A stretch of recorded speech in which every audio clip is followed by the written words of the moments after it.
Hi friends, ನಿಮ್ಮೆಲ್ಲರಿಗೂ ಕೂಡ ನಿಮ್ಮದೇ ಆಗಿರ್ತಕ್ಕಂಥ ಯೂಟ್ಯೂಬ್ ಚಾನಲ್ ಸ್ಟಡಿ ವಿತ್ ಪರಶುರಾಮ್ಗೆ ಸ್ವಾಗತ ಅಂತ ಹೇಳ್ತಾ ಇಂದಿನ ವಿಡಿಯೋದಲ್ಲಿ ನಾನು 6ನೇ ತರಗತಿ ಪ್ರಥಮ ಭಾಷೆ ಕನ್ನಡದಲ್ಲಿ ಸೇತುಬಂಧದ ಸಾಫಲ್ಯ ಪರೀಕ್ಷೆ ಪೋಸ್ಟ್ ಟೆಸ್ಟ್ ಪ್ರಶ್ನೆ ಪತ್ರಿಕೆಯನ್ನು ನೋಡುವ. So already pre test question ಪೇಪರನ್ನು ಹಾಕಿದ್ದೀವಿ ಎಲ್ಲ ವಿಷಯಗಳಲ್ಲಿ. ಸೊ ಯಾರಿಗೆಲ್ಲ ಪ್ರಶ್ನೆ ಪತ್ರಿಕೆಗಳ PDF ಬೇಕನ್ನೋರು 9964050759ಗೆ ವಾಟ್ಸಪ್ಪಲ್ಲಿ ಮೆಸೇಜ್ ಮಾಡೋದ್ರ ಮೂಲಕ ಅವುಗಳನ್ನು ಬೈ ಮಾಡ್ಬೋದು. ವಿಡಿಯೋನ ಲೈಕ್, ಶೇರ್ ಮತ್ತು ಸಬ್ಸ್ಕ್ರೈಬ್ ಮಾಡೋದನ್ನು ಮಾತ್ರ ಮರೆಯದಿರಿ ಅಂತ ಮತ್ತೊಮ್ಮೆ ಹೇಳ್ತಾ, ಸೊ LBAಗಳನ್ನು ನಮ್ಮಲ್ಲಿ ಅವೈಲೇಬಲ್ ಮಾಡ್ತಾರೆ. ಪಾಠದ ಪ್ರಶ್ನೋತ್ತರಗಳು, FA SA ಪ್ರಶ್ನೆ ಪತ್ರಿಕೆಗಳು ಸಹಿತ ನಮ್ಮಲ್ಲಿ ಸಿಗ್ತದೆ. ನೋಡುವ. ಮೊದಲ ಪ್ರಶ್ನೆ ಇತ್ತು, ಇವೆಲ್ಲ FLN ಮತ್ತು ಅಪೇಕ್ಷಿತ ಕಲಿಕಾ ಫಲಗಳ ಆಧಾರಿತ.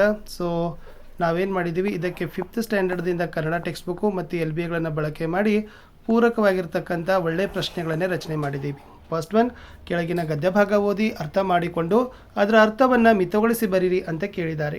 ತಾಯಿ ನಮ್ಮ ಜೀವನದ ಮೊದಲ ಗುರುವಾಗಿದ್ದಾಳೆ. ತಾಯಿ ತನ್ನ ಮಕ್ಕಳನ್ನು ಪ್ರೀತಿಯಿಂದ ಸಾಕಿ ಬೆಳೆಸ್ತಾಳೆ. ತಾಯಿಯ ತ್ಯಾಗ ಮತ್ತು ಕಾಳಜಿಗೆ ಬೆಲೆ ಕಟ್ಟಲು ಸಾಧ್ಯವಿಲ್ಲ. ತಾಯಿ ಕುಟುಂಬದ ಆಧಾರ ಸ್ತಂಭವಾಗಿದ್ದಾಳೆ ಅಂತ ಗದ್ಯ ಭಾಗ ಇತ್ತು. ಅದರ ಅರ್ಥ ಮಿತಗೊಳಿಸಿದಾಗ ಏನು ಬರೆದ್ರೆ ಸೂಕ್ತ ಆಗ್ತದಪ್ಪ ಅಂದ್ರೆ, ತಾಯಿ ಮಕ್ಕಳಿಗೆ ಪ್ರೀತಿ, ಮಮತೆ ಮತ್ತು ಉತ್ತಮ ಸಂಸ್ಕಾರಗಳನ್ನು ನೀಡ್ತಾಳೆ. ಆದ್ದರಿಂದ ತಾಯಿಯ ಸ್ಥಾನ ಜೀವನದಲ್ಲಿ ಅತ್ಯಂತ ಶ್ರೇಷ್ಠವಾಗಿದೆ ಅಂತ ಬರೆದ್ರೆ ಸಾಕು. ಸೆಕೆಂಡ್ ಒನ್, ಕೊಟ್ಟ ಗದ್ಯ ಭಾಗವನ್ನು ಓದಿ ಅರ್ಥ ಮಾಡಿಕೊಂಡು ಕೊಟ್ಟಿರೋ ಪ್ರಶ್ನೆಗೆ ಉತ್ತರಗಳನ್ನು ಬರೀರಿ. ಪರಿಸರ ದಿನಾಚರಣೆಯನ್ನು ಪ್ರತಿ ವರ್ಷ ಜೂನ್ 5ರಿಂದ ಆಚರಿಸ್ತೀವಿ.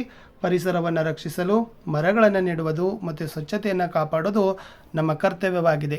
ಪ್ರಶ್ನೆ ಇತ್ತು, ವಿಶ್ವ ಪರಿಸರ ದಿನಾಚರಣೆಯನ್ನು ಯಾವಾಗ ಆಚರಿಸ್ತಾರೆ ಅಂತ ಕೇಳಿದ್ದಾರೆ. So the answer is June 5ರಂದು ವಿಶ್ವ ಪರಿಸರ ಆಚರಣೆಯನ್ನು ಮಾಡ್ತೀವಿ. ಪ್ರಶ್ನೆ 3, ನದಿಗಳ ಮಾಲಿನ್ಯದಿಂದ ದುಷ್ಪರಿಣಾಮಗಳು ನಿಮ್ಮದೇ ಆದ ವಾಕ್ಯಗಳಲ್ಲಿ ಬರೀರಿ ಅಂತ ಕೇಳಿದ್ದಾರೆ. ನೋಡಿ, ನದಿ ನೀರಿನ ಮಾಲಿನ್ಯದಿಂದ ಮುಖ್ಯವಾಗಿರ್ತಕ್ಕಂಥ ದುಷ್ಪರಿಣಾಮ ಏನಪ್ಪ ಅಂದರೆ, ನೀರು ಕಲುಷಿತವಾಗ್ತದೆ, ಜಲಚರ ಜೀವಿಗಳು ಸಾಯ್ತವೆ, ರಾಸಾಯನಿಕ ವಸ್ತುಗಳು ನೀರನ್ನು ಸೇರಿಕೊಳ್ತವೆ ಅಂತ ಬರೆದ್ರೆ so the answer is exactly right answer. Next one, ಅಕ್ಷರ ಹುಡುಕಿ ಪದ ರಚಿಸಿ ಅಂತ ಕೇಳಿದ್ದಾರೆ. ಸೊ ಮುಖ್ಯವಾಗಿರ್ತಕ್ಕಂಥ ಅಕ್ಷರಗಳನ್ನು ಹುಡುಕ್ತಕ್ಕಂಥದ್ದು ಏನಪ್ಪ ಅಂತಂದ್ರೆ, ಇಲ್ಲಿ ಕಲುಷಿತ ಇದೆ. ಕಲುಷಿತ ಈ ಕಡೆ 2 ಇದ್ದಾವೆ, ಈ ಕಡೆ 2 ಇದ್ದಾವೆ. ಎರಡನೇದು ಮಾಲಿನ್ಯ ಅಂತ ಇದೆ. ಸೊ ಇದು ಬಂದುಬಿಟ್ಟು ಮಾಲಿನ್ಯ. ನೆಕ್ಸ್ಟ್ ವಿಷಕನ್ಯೆ ಅಂತ ಇದೆ. ಸೊ ವಿಷ ಇದೆ, ಕನ್ಯೆ, ವಿಷಕನ್ಯೆ. ಅಪಾಯ ಅಂತ ಇದೆ.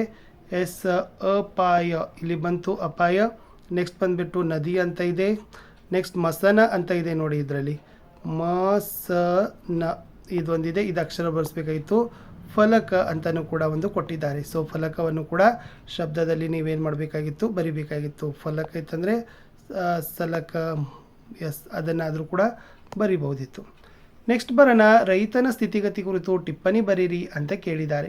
ಸೊ ಇಲ್ಲಿ ರೈತನ ಬಗ್ಗೆ ಬಂದಾಗ ಏನು ಬರ್ತದಪ್ಪ ಅಂದ್ರೆ, ರೈತ ದೇಶದ ಬೆನ್ನೆಲುಬು. ಅವನು ಕೃಷಿ ಮಾಡಿ ಜನರಿಗೆ ಆಹಾರವನ್ನು ಒದಗಿಸ್ತಾನೆ. ಆದರೆ ಇಂದಿನ ದಿನಗಳಲ್ಲಿ ಅನೇಕ ರೈತರು ಅನೇಕ ಸಮಸ್ಯೆಗಳನ್ನು ಎದುರಿಸ್ತಾ ಇದ್ದಾರೆ. ಮಳೆ ಕೊರತೆ, ಬೆಳೆ ಹಾನಿ, ರಸಗೊಬ್ಬರ ಮತ್ತು ಬೀಜಗಳ ಬೆಲೆ ಏರಿಕೆ, ಸಾಲದ ಹೊರೆ ಇತ್ಯಾದಿಗಳು ರೈತರ ಜೀವನವನ್ನು ಕಷ್ಟಕರ ಮಾಡ್ತವೆ. ಬೆಳೆದ ಬೆಳೆಗೆ ಸರಿಯಾದ ಬೆಲೆ ಸಿಗದೆ ಕಾರಣ ರೈತರು ಆರ್ಥಿಕ ಸಂಕಷ್ಟಕ್ಕೆ ಒಳಗಾಗ್ತಾರೆ. ಸರ್ಕಾರದ ವಿವಿಧ ಯೋಜನೆಗಳ ಮೂಲಕ ರೈತರಿಗೆ ನೆರವು ನೀಡುತ್ತಿದೆ. ರೈತರ ಅಭಿವೃದ್ಧಿಯಿಂದ ದೇಶದ ಅಭಿವೃದ್ಧಿ ಸಾಧ್ಯವಾಗ್ತಾ ಇದೆ. ಆದ್ದರಿಂದ ರೈತರ ಸಮಸ್ಯೆಗಳಿಗೆ ಸೂಕ್ತ ಪರಿಹಾರ ನೀಡೋದು ಅತ್ಯಗತ್ಯವಾಗಿದೆ ಅಂತ ಬರೀಬೇಕು. ಥರ್ಡ್ ಒನ್, ನಿನ್ನ ಸುತ್ತಮುತ್ತ ನೀರಿನ ಮೂಲಗಳು ಯಾವ ರೀತಿ ಮಲಿನಕ್ಕೆ ಒಳಗಾಗುತ್ತಿವೆ ಎಂಬುದನ್ನು ವಿವರಿಸಿರಿ ಅಂತ ಕೇಳಿದ್ದಾರೆ. ಇಲ್ಲಿ ಮುಖ್ಯವಾಗಿರ್ತಕ್ಕಂಥದ್ದು ಏನು ಬರೀಬೇಕಪ್ಪ ಅಂತಂದರೆ, ಕೈಗಾರಿಕೆಗಳ ತ್ಯಾಜ್ಯಗಳಂತ ಬರ್ತದೆ. ಓಕೆ, ಕೈಗಾರಿಕೆ ತ್ಯಾಜ್ಯ ಆಗಿರ್ಬೋದು. ಆಮೇಲೆ ಜನರು ಮತ್ತು ದನಕರುಗಳನ್ನು ಸ್ನಾನ ಮಾಡಿಸೋದಾಗಿರ್ಬೋದು. ಇವೆಲ್ಲವುಗಳಿಂದ ಏನಾಗ್ತಾವಪ್ಪ ಅಂದ್ರೆ, ನೀರಿನ ಮೂಲಗಳು, ಉದಾಹರಣೆ ಬಾವಿ ಆಗಿರ್ಬೋದು, ನದಿ, ಕೊಳ, ಅವೆಲ್ಲ ಏನಾಗ್ತಾವಪ್ಪ ಅಂದ್ರೆ ಮಲಿನಕ್ಕೆ ಒಳಗಾಗ್ತವೆ ಅನ್ನೋದನ್ನು ಬರಿಬೇಕು. ನೆಕ್ಸ್ಟ್ ಒನ್, 7ನೇ ಪ್ರಶ್ನೆಯಲ್ಲಿ ಒಂದು ಗದ್ಯ ಭಾಗವನ್ನು ಅಥವಾ ಒಂದು ಲೇಖನದ ಪ್ಯಾರವನ್ನು ಶಿಕ್ಷಕರು ಕೊಡ್ತಾರೆ. ಅದನ್ನು ನೀವು ಬರಿಬೇಕು. ಇಲ್ಲಿ ಇಷ್ಟು ಕೊಟ್ಟಿದ್ದೀವಿ ನಾವು. ಯೋಗ ದಿನವನ್ನು ಪ್ರತಿ ವರ್ಷ ಜೂನ್ 21ರಿಂದ ಆಚರಣೆ ಮಾಡ್ತೀವಿ. ಯೋಗ ದೈಹಿಕ ಮತ್ತು ಮಾನಸಿಕ ಆರೋಗ್ಯವನ್ನು ಉತ್ತಮ ಮಾಡ್ತದೆ. ಯೋಗ ಮಾಡೋದರಿಂದ ಏಕಾಗ್ರತೆ ಮತ್ತು ಆತ್ಮವಿಶ್ವಾಸ ಹೆಚ್ಚುತ್ತದೆ. ಯೋಗ ದಿನದಂದು ಜನರು ವಿವಿಧ ಯೋಗಾಸನಗಳನ್ನು ಅಭ್ಯಾಸ ಮಾಡ್ತಾರೆ ಅಂತ ಬರೆದ್ರೆ ಸಾಕು. ನೆಕ್ಸ್ಟ್ 8ನೇ ಪ್ರಶ್ನೆ ಕೊಟ್ಟಿದ್ರು. ಏನಿದೆ ಅಂದರೆ, ಒಂದು ಕರಪತ್ರ ಇದೆ. ಇದರ ವೀಕ್ಷಣೆ ಮಾಡಿ ನಿಮಗೆ ಏನು ಮಾಡಬೇಕಾಗಿತ್ತಪ್ಪ ಅಂದರೆ ಬರಿಬೇಕಿತ್ತು. ಸೊ ಇದು ಮುಖ್ಯವಾಗಿರ್ತಕ್ಕಂಥ ಕರಪತ್ರದಲ್ಲಿ ಏನು ಕೊಟ್ಟಿದ್ದಾರೆ ಅಂದರೆ, ಇದು ಆರೋಗ್ಯ ಮತ್ತು ಕುಟುಂಬ ಕಲ್ಯಾಣ ಇಲಾಖೆಯವರು ಹೊರಡಿಸಿರ್ತಕ್ಕಂಥ ಕರಪತ್ರ. ದಡಾರ್ ರುಬೆಲ್ಲಾಗೆ ಸಂಬಂಧಪಟ್ಟಿದೆ. ಅಂದರೆ ದಡಾರ್ ರೋಗದ ಲಕ್ಷಣಗಳು ಅತಿಸಾರ, ನ್ಯೂಮೋನಿಯಾ ಇದೆ. ಈ ಲಸಿಕೆಯನ್ನು ಬಾಲ್ಯದಲ್ಲಿ 2 ಬಾರಿ 2 ಹಂತಗಳಲ್ಲಿ ಹಾಕಬೇಕು. 2 ರೋಗಗಳನ್ನು ಮುಖ್ಯವಾಗಿ ದಡಾರ್ ಮತ್ತು ರುಬೆಲ್ಲಾ ತಡೀತದೆ. ಮೊದಲ ರೋಗ, ಎರಡನೇ ರೋಗ. ಆಮೇಲೆ ಇದು ಹತ್ತಿರದ ಸರ್ಕಾರಿ ಆರೋಗ್ಯ ಕೇಂದ್ರಗಳಲ್ಲಿ ಉಚಿತವಾಗಿ ಲಸಿಕೆ ಸಿಗ್ತದೆ ಅನ್ನೋದನ್ನೇ ನೀವೇನು ಮಾಡಬೇಕಾಗಿತ್ತು, ಈ ಒಂದು ಕರಪತ್ರವನ್ನು ನೋಡಿ ವಿವರಣೆಯನ್ನು ಬರೆದ್ರೆ ಆನ್ಸರ್ ಕಂಪ್ಲೀಟ್ ಮಾಡ್ತಾರೆ. ನೆಕ್ಸ್ಟ್ ಒನ್ ಸುಳಿವು ಇದೆ, ಸುಳಿವು ಆಧರಿಸಿ ಕತೆ ಪೂರ್ಣ ಮಾಡಬೇಕಿತ್ತು. ಸುಳಿವು ಕೊಟ್ಟಿದ್ರು: ಮರ ಕಡಿಯುವವ, ಕಬ್ಬಿಣದ ಕೊಡಲಿ, ದೇವತೆ, ಚಿನ್ನದ ಕೊಡಲಿ, ಬೆಳ್ಳಿಯ ಕೊಡಲಿ, ಪ್ರಾಮಾಣಿಕತೆ. ಈ ಕತೆ ನಿಮಗೆ ಗೊತ್ತಿದೆ. ಸೊ ಪ್ರಾಮಾಣಿಕತೆಗೆ ಯಾವಾಗಲೂ ಫಲ ಕೊಡ್ತದೆ ಅಂತ ಹೇಳ್ತಾರೆ. ಒಂದು ಹಳ್ಳಿಯಲ್ಲಿ ಒಬ್ಬ ಬಡ ಆದರೆ ಪ್ರಾಮಾಣಿಕ ಮರ ಕಡಿಯುವವನು ವಾಸಿಸುತ್ತಿದ್ದ. ಪ್ರತಿದಿನ ಕಾಡಿಗೆ ಹೋಗಿ ಮರಗಳನ್ನು ಕತ್ತರಿಸಿ ಮಾರಾಟ ಮಾಡಿ ಜೀವನ ಸಾಗಿಸುತ್ತಿದ್ದ. ಒಂದು ದಿನ ನದಿಯ ದಡದಲ್ಲಿ ಮರ ಕಡಿಯುತ್ತಿದ್ದಾಗ ಅವನ ಕಬ್ಬಿಣದ ಕೊಡಲಿ ಕೈಜಾರಿ ನದಿಗೆ ಬಿತ್ತು. ನದಿ ತುಂಬ ಆಳವಾಗಿದ್ದರಿಂದ ಅವನಿಗೆ ಕೊಡಲಿ ತೆಗೆಯಲು ಸಾಧ್ಯವಾಗಲಿಲ್ಲ. ಅವನು ದುಃಖದಿಂದ ದೇವರನ್ನು ಪ್ರಾರ್ಥಿಸಿದ. ಅವನ ಪ್ರಾರ್ಥನೆಗೆ ಸ್ಪಂದಿಸಿ ದೇವತೆ ಪ್ರತ್ಯಕ್ಷಳಾದಳು.